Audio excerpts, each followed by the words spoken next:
जो मेरी पत्नी है मारपीट की धमकी देती है और बोलती है कि मरवा देंगे, ऐसे करवा देंगे, घर गिरवा तो देंगे। कब पता चला कि से मेरी पत्नी अब हमको छोड़ दी है, अब किसी दूसरे के साथ, किसी और के साथ रह रही है? हाँ सर, उसका संबंध किसी और के साथ लड़के है। के साथ आप पकड़े अपनी पत्नी को? हाँ देखे उसके साथ। अपनी पत्नी को आप लड़के के साथ देखे? हाँ देखे तो वो वहाँ से भाग गया था लड़का। लड़का भाग गया था? हाँ, उसके बाद उसका जब हम मोबाइल चेक करने लगे तो उस लड़के से 8 बजे रात में बात की है, उसके रूम पर रही और फिर मोबाइल बंद कर अपनी दिया है। पत्नी को पढ़ाइए, लिखाइए, मेहनत मजदूरी करके घर द्वार बेच करके पढ़ा दीजिए। बाद में अगर शादी होती है तो शादी होने के बाद में अगर उनकी नौकरी हो जाती है तो नौकरी होने के बाद वो भूल जाती हैं, किसी दूसरे के साथ फरार हो जाती हैं, किसी दूसरे के साथ चक्कर चलने लगता है। वही कहानी आपको हम दिखाने वाले हैं। अभी हम बिहार के गया जिले में हैं और बिहार के गया जिले से एक ऐसी घटना निकल करके आ रही है कि एक पति अपने पत्नी को मजदूरी करके पढ़ाता लिखाता है और मजदूरी करने के बाद, पढ़ाने लिखाने के बाद वो औरत कामयाब हो जाती है, बिहार पुलिस यानी बीएमपी में भर्ती हो जाती है और भर्ती होने के बाद इनको छोड़ देती है। यहाँ तक कि इनका एक बच्चा भी है, बच्चे को भी लेकर चली जाती है। सारी चीज़ बताएंगे, लेकिन मैं बता दूं, फिर से और बताना चाह रहा हूँ और याद दिलाना चाहता हूँ कि ये ऐसे व्यक्ति हैं कि एक ऐसी लड़की से शादी की है जो तलाकशुदा लड़की है, जिसकी शादी पहले हो चुकी थी और ये कुंवारे थे, फिर भी उस तलाकशुदा लड़की से शादी किए। क्या नाम है आपका? मिथिलेश कुमार। मिथिलेश कुमार जी, आप थाने में आवेदन दिए हुए, क्या बात है? थाने आवेदन दिए थे सर कि जो मेरी पत्नी है मारपीट की धमकी देती है और बोलती है कि मरवा देंगे, ऐसे करवा देंगे, घर गिरवा देंगे। अच्छा। और तेरे यहाँ नहीं जाएंगे, तुमसे क्या संबंध, कोई संबंध नहीं रखना चाहते हैं। इसके खिलाफ हमने आवेदन दिया। मतलब आपके यहाँ नहीं रहना चाहती है? Yes sir. किसी और के साथ रह रही है? हाँ सर, उसका संबंध किसी और के साथ है। ये तो हम कंफर्म नहीं, लेकिन वही बताई थी। अच्छा। कोई लड़का था, उसका फोटो भी दी थी और वहाँ हम उसके साथ पकड़े बोधगया में। मतलब उस लड़के के साथ आप पकड़े अपनी पत्नी को? हाँ देखे उसके साथ। हाँ। तो लड़का तो वहाँ से भाग गया सर। हाँ। उसके बाद वो पकड़ाई तो उससे पूछताछ किए तो वो जहाँ रही तो वहाँ मकान मालिक के रूम पे ले गए। तो मकान मालिक बोली थी इस लड़का के रूम पर तो एक बार और आई थी, पिछली बार ठंडे के दिसंबर की कहानी बताने लगी। हम उसको बताए भी नहीं कि हम कब आई थी पिछला बार गए। वो बोली कि ठंडी के टाइम में आई। तो हम तो बोले थे सही बात है, वो दिसंबर में आई थी मेरे घर पर छुट्टी लेके 10 दिन के लिए। तो उन्होंने पूरा कहानी हमें उन्होंने ही कहा दिया। तो हम ऐसा बात है। उसके बाद हम शुरू से जानना चाहेंगे कि आपके साथ कैसे कैसे क्या हुआ, कब आपने शादी किया और कैसे कैसे क्या हुआ? सर 2017 में हम 7/5/2017 को शादी किए थे सर। अच्छा। डोभी में। और मेरा तिलक हुआ था 5/4/2017 को। 4/5/2017 को तिलक। मतलब 17 में शादी हुई? हाँ सर, 17 में शादी हुआ। शादी के बाद सब कुछ ठीक ठाक चल रहा था? ठीक चल रहा था। 1 साल के बाद मेरा बेटा भी हुआ 2018 में। ये भी आप लिखे थाने में आवेदन दिए हैं कि जो आपकी पत्नी है वो तलाकशुदा पत्नी है? हाँ सर, 2012 में उसका तलाक हुआ। शादी हुआ था उसी साल में 2012 में ही। और 2000 रतन कुमार लड़का का नाम था, पिता का नाम संतोषी। और वहाँ झारखंड का है सर, पिर्रा गोसाईडीह का है। फिर आप तलाकशुदा लड़की थी, आप उससे शादी क्यों की? सर जैसे हमें उतना डिटेल हमें पहले से पता नहीं था सर। उसके बाद धीरे धीरे उसकी जो बहन हुई उससे हमको, हमारी भाभी हुई, उनका नाम अनीता कुमारी है। वो हमको उनसे पहले वो अपने नैहर गई हुई थी। हम बात उनका शादी 2009 में हुआ था। तो हमें भाभी के रिश्ता से हम लोग का बात होता था थोड़ा बहुत। तो वही नैहर में गए तो वो उनसे बात करवाए। वो फिर उनसे वो अपना नंबर निकाल के ले ली, प्रीति कुमारी। उसके बाद डेली हमें मतलब आपको मतलब आप लोग प्यार मोहब्बत पड़ गए? हाँ, उसके बाद हमारे डेली लेके नंबर हमें फ़ोन करने लगी, टॉर्चर अथी। धीरे धीरे फिर आने जाना भी लगी रूम पे। उसके बाद धीरे धीरे 2-3 साल रिलेशन में रही। उसके बाद उसके घर वाले को भी पता चला, हमारे घर वाले को भी। तो फिर कैसे करके हम लोग अपने जाती थे। तो फिर उनके जो भाभी हुई वो पूरा हमारे परिवार को दबाव बनाने लगे कि आपको शादी ही करना होगा, ऐसे वैसे पूरा नहीं करेगा। तो फिर लड़की भी बोलने लगी कि आप नहीं शादी कीजिएगा तो हम मर जाएंगे, ऐसे करेंगे, जहर खा जाएंगे वो। मतलब तो हम अपने परिवार को बोले, दबाव में आकर के आप शादी कर लिए? हाँ। तो शादी के बाद पहले से कितना पढ़ी लिखी थी आपकी पत्नी? उस टाइम वो ग्रेजुएशन कर रही थी। उसके बाद जैसे हमारा यहाँ शादी हुआ हम उसको ग्रेजुएशन का एग्ज़ाम दिला के लाए हैं। जिस दिन शादी हुआ उसके 1 दिन बाद से ही उसका ग्रेजुएशन का एग्ज़ाम शुरू हुआ था।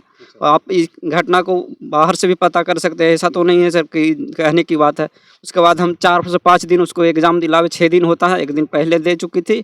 उसके बाद मेरा शादी हुआ था, बीच में संडे पड़ गया था। उसके बाद फिर हम अथी किए थे, मंडे से चलिए, आप जब यहाँ ले आए घर पे तो आपकी इच्छा क्या थी, उनकी इच्छा क्या थी? हमारी इच्छा थी सर कि हम लोग दोनों पढ़ रहे थे, अगर किसी का जॉब हो जाए तो अच्छी बात है। वैसे हुआ सर, हमने उनका 2019 में फार्म भरा लॉकडाउन में। उसके बाद हम लॉकडाउन में तो पूरा हम सब्जी भी बेचे सर। यहाँ तक कि देखे घर के कुछ मतलब पापा का काम धाम ठप पड़ गया था, हम सोचे कुछ है ही नहीं उपाय, तो हमने भर लॉकडाउन पूरा सब्जी बेचा गाँव में, उससे कुछ मतलब समझ लीजिए कि ये सब्जी बेच करके अपनी पत्नी को पढ़ा रहे थे। उसके बाद पढ़ाने के लिए पैसा तो मेरे पापा सारा दिए है सर। इसके लिए हम ये नहीं कहेंगे कि हम, लेकिन हमने भी कुछ पैसा रख रखा था, ऐसा नहीं था। अच्छा, अच्छा। 10-15 हज़ार या 20 हज़ार जो हुए वो हमने भी खर्चा किया। फार्म मेहनत मजदूरी करके सब्जी बेच करके उनको पढ़ाया लिखाया। हाँ सर, उसमें कोई डाउट नहीं है। उसमें मेरे पापा मम्मी दादा दादी सबका पूरा सपोर्ट था सर। अच्छा, एक चीज़ और बताइए आप, जब घर में रहने लगी तो घर के लोगों के साथ कैसा व्यवहार करती थी? नहीं सर, घर के साथ तो मतलब अच्छा व्यवहार था। 1-2 साल तक अच्छा चला सर। 3 साल तक मेरा बेटा भी हुआ। उसके बाद उसके लालन पालन भी हम लोग अच्छा से किए। उसके बाद जब नौकरी लगने के बाद उसका नेचर जो कभी नौकरी कब लगी आपकी पत्नी को? 2021 में सर। 2021 में नौकरी लगी। हाँ सर। 21 के बाद कैसा फिर रवैया रहा? 21 के बाद साल भर पैसा दी है सर, झूठ नहीं बोलेंगे। साल से 1-1.5 साल पैसा दी है, शायद 1-1.5 लाख रुपया भर दी है घर बनाने के लिए। उससे ज़्यादा हम उसके पीछे खर्चा कर चुके थे सर।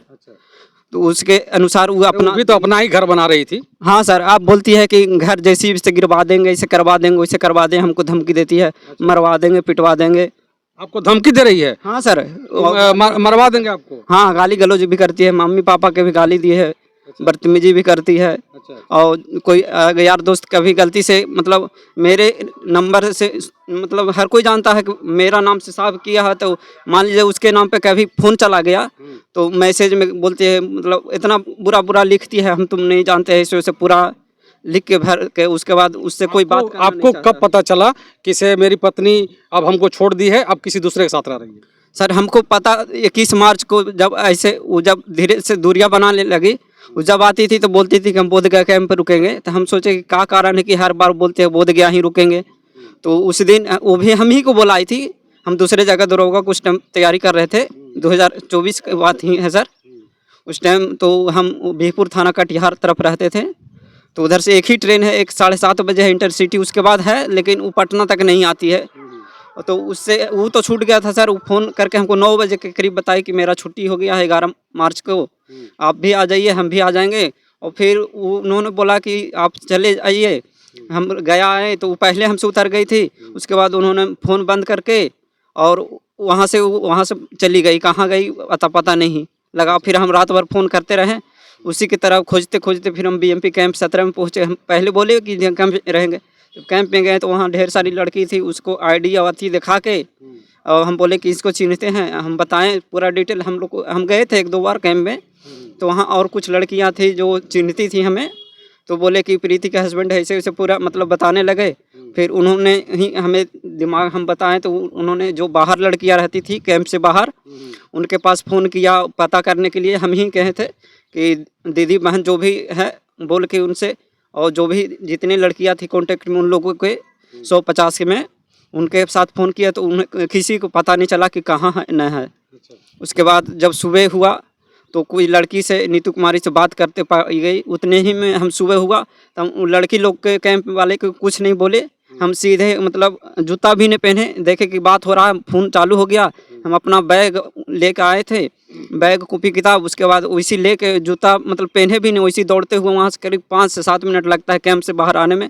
उतना देर में हम आ गए। उसके बाद उससे पूछे कहाँ है, कहाँ रात भर थी, तो आगे पीछे करने लगी। उसके दिमाग में चल गया। उसके साथ जब लड़का को देखे तो भाग गया। उस समय आप अपनी पत्नी को आप लड़के के साथ देखे? हाँ देखे, तो वो वहाँ से भाग गया था लड़का भाग गया था। हाँ, उसके बाद उसका जब हम मोबाइल चेक करने लगे तो उस लड़के से 8 बजे रात में बात की है, उसके रूम पर रही और फिर मोबाइल बंद कर दी है। इतना तक मतलब आपकी पत्नी उस लड़के के साथ 8 बजे बात की, उसके साथ रही। हाँ। उसके बाद फिर वो मोबाइल बंद कर दिए। हम रात भर परेशान रहे वहाँ। हम रात भर मतलब इसके फिर रात ही में उन लड़की लोग वहाँ जो थी सिपाही महिला, उन्होंने ही बोला कि सारे परिवार को फ़ोन कर दीजिए। हम उसके सारे परिवार जितना थे, भाई बाबूजी भौजाई, जिसके पास जो नंबर था सारे को हम इन्फॉर्मेशन रात में ही कर दिए कैसे ऐसा किए है मेरे साथ। उसके बाद भी जब अगला दिन हुआ तो सारे इतना होने के बाद भी उसके जब घर पर लाए तो उसके बाप भी भाई भी सबको बोले कि ऐसे ऐसे आपके बहन की है पंचायती के लिए हम बुलाएं फ़ोन करके, लेकिन आज तक वो लोग नहीं आया। उसके बाद 10 दिन 2 महीना पहले की बात है, जब हम बाहर से आए अगस्त में, तो वहाँ पंचायती जुटाएं अपने जापति समाज के लिए, तो वहाँ उन्होंने टाइम लिया कि हम 2 महीना का टाइम लेते हैं दशहरा तक के सर। उसके तक हम फ़ोन नहीं किए। दशहरा के बाद जब हम बोले कि बताइए अब क्या कहते हैं, तो उनका भाई था जो राजू कुमार है, वो बोलता है कि हम नहीं जानते हैं, मेरी बहन मेरे हाथ में नहीं है, तुमको जो करना है जो करो, हम इसमें अब कोई समर्थन नहीं आपके ससुराल वाले भी आपका साथ नहीं, कोई साथ नहीं दे रहे हैं सर। वो बोलते हैं कि जो करना है तुम लोग को करो। तो हम लास्ट में हार फार के हम मीडिया का सपोर्ट लिए हैं सर। अभी थाने में गए आप, तो थाने में आपकी बात रखी गई? हाँ सर, थाने में लेकर लिख के दे दिए। वो बोले कि हम यहाँ कुछ नहीं करेंगे, जो होगा कोर्ट करेगा। कोर्ट करेगा? हाँ। आप क्या चाहते हैं? आप उस अगर लड़की चाहती है कि हम रहना चाहेंगे तो रखेंगे आप या फिर नहीं रखेंगे? हम एक शर्त पर रखेंगे सर, वो नौकरी छोड़ के जिस तरह से मेरे यहाँ पहले रह रही थी उस तरह से आकर रहे, हम रखेंगे। अगर नहीं रहना चाहते तो मेरा बेटा है हर्ष कुमार 6.5 साल का, वो मेरे वापस कर दे, और जिसके साथ जैसे रहना है रहे, हम उसके कोई मतलब नहीं है। अच्छा, मतलब आप अपने बेटों को साथ रखना चाहते हैं, और अगर उनको रहना है यहाँ पे तो नौकरी छोड़ देना होगा? हाँ सर, क्योंकि जो पैसे की वजह से हमसे दूरियां बनाई है वो चीज़ हमें नहीं चाहिए। ऐसा पैसा नहीं चाहिए जिसमें जब आदमी का प्यार नहीं हो। अच्छा, ये बात उनसे आप बोले हैं कभी? हाँ सर, बोले तो बोलती है कि हम तुमको छोड़ देंगे लेकिन नौकरी नहीं छोड़ेंगे। तुमको छोड़ देंगे लेकिन नौकरी नहीं छोड़ेंगे, ये बोलती है। तुम वाले किसी से बात होती है उनकी? नहीं, किसी से बात नहीं करते। जब से बच्चा ले गई है, तो 26 जून को मेरे घर से आई थी, हम उस टाइम दिल्ली में थे, तो आके बच्चा के लेके चली गई थी सर। बच्चा लेके चली गई? हाँ, बोली थी कि छुट्टी में नहीं है, जो पापा मम्मी को पहला फ़ोन करके भी नहीं आई थी सर किसी को। अच्छा बताइए, आपके परिवार को धमकी दिया जा रहा है आपकी पत्नी द्वारा? हाँ सर, इसके लिए हम अति थाना में भी लिख के भी दिए हैं और कोर्ट से भी एतसना दर्ज करवाए हैं सर। अच्छा, हाँ, मतलब हम अपने परिवार की सुरक्षा के लिए सर। अपने परिवार की सुरक्षा के लिए? हाँ, लेकिन आपकी इनका एक शर्त रहा है अब कि अगर आप अपनी पत्नी को रखेंगे तो उसी शर्त पर रखेंगे कि इनकी पत्नी नौकरी छोड़ करके घर पर रहे, जैसे पहले रहते थे उसी तरह से रहेंगे तो रखेंगे, अन्यथा नहीं रखेंगे। हाँ सर, है ना? अब नहीं रखेंगे? हाँ, उससे नौकरी छोड़ के आएंगे तो रखेंगे? हाँ सर, कोई दिक्कत नहीं है। अरे तो सेल्फ डिपेंडेंट है, कमा करके भी रह सकते हैं, आपके साथ क्या दिक्कत है आपको? डिपेंडेंट है इसीलिए तो ऐसा कर रही है सर। जब डिपेंडेंट नहीं थे तब हम लोग थे, सारे परिवार थे, सारा गांव समाज उसका था। आज सेल्फ डिपेंडेंट थे, सबके नज़र में वो आज विलन बन गई है। तब से सारा ठीक थे, आज हम सारा का सामना करना पड़ रहा है। हम बीच के सामने हम बुरा रहे हैं, हम अच्छा काम करते हुए भी हम सबके नज़र में बुरा हो गए। सब हम ही को कहता था कि उतना शादीशुदा होते भर में तुम क्यों शादी किया। हमें थोड़ी जो जान तो लोग करते हैं कि अगर शादीशुदा लड़की है, तलाक हो जाता है, उसके बाद अगर कंवारा लड़का शादी करता है तो बड़ा सवाल बन जाता है। यस सर, तो सारा हम ही को दोष दिया जा रहा है कि ऐसे आपको नहीं करना चाहिए, लेकिन हम नहीं जान रहे थे वो इतना, मतलब उसके पीछे कोई नहीं था। माँ बाप भी उस टाइम उसका कोई साथ नहीं दे रहा था, उसको काम के लिए वो भटक रही थी, तो हमारे पास आई थी, तो हम उसको कल्ला जाथा नाच प्रोग्राम भी होता है, एक समाज में फैलाने का काम होता है, वो हमारे गाँव में भी आके पटना की टीम है, रामनाथ सर और नसीम सर का, वो लोग आके हमारे गाँव में भी करके गए हैं। गाँव वाला भी देखा है सर, और वहाँ से लिख के विवरण भी गया। उसके बाद उसमें काम भी करती थी, तो बच्चा छोड़ के हम ही सब दिन बच्चा को रखे हैं सर। अगर बच्चा बोल देगा कि हम पापा साथ नहीं रहना चाहते तो हम उसको दे देंगे, लेकिन बच्चा बोलेगा कि हम पापा साथ रहेंगे तो बच्चा हम उसको नहीं देने वाले। चाहे कहाँ है आपके पिताजी? कहाँ हैं? हमारे पिताजी काम करने गए हैं सर, राज मजदूर का काम करते हैं, सरघाटी में गए हैं। इनकी दुखों को दिखाने का हमने कोशिश किया है, और शायद जो भी लोग आजकल पढ़ा रहे हैं अपने पत्नियों को, तो संभल जाइए एक बार, क्योंकि इनके साथ ही नहीं बल्कि पूरे हिंदुस्तान में ऐसी बहुत सारी घटनाएं हो रही हैं। ताकि पत्नी को पढ़ाइए, पढ़ाने के बाद नौकरी हो जाएगी, नौकरी होने के बाद वो छोड़ देगी, किसी दूसरे के साथ चली जाएगी। इसके बाद जो रिजल्ट होगा कि आपको मारने पीटने, घर के परिवार को धमकी देने लगेगी। अगर धमकी देने लगी तो कैसे लोग जिएगा। लास्ट में आकर के थाना को ये गुहार लगा रहे हैं कि हमको जान माल की रक्षा करें, क्योंकि हो सकता है वो लड़की कुछ भी करवा सकती है। उसका किसी और के साथ अफेयर चल रहा है उस लड़की का, और इनसे अब दूरियां बना ली है। लेकिन अब इनका साफ तौर पर यह कहना है कि अगर वो लड़की अब यहाँ रहना चाहती है तो नौकरी छोड़ करके आकर रहे, अन्यथा हम उसको नहीं रखेंगे, हम अपने लड़के को रखेंगे। लड़का मेरा है, हम अपने लड़के को अपने साथ रखेंगे। बाकी बात, अगर जितना भी वीडियो जा रहा है ये सब शेयर कीजिएगा, शेयर करके बताइए लोगों को, अवेयर कराइए लोगों को कि ऐसी घटनाएं आम दिन होते रहती हैं। बहुत बहुत शुक्रिया, आभार, जय हिंद।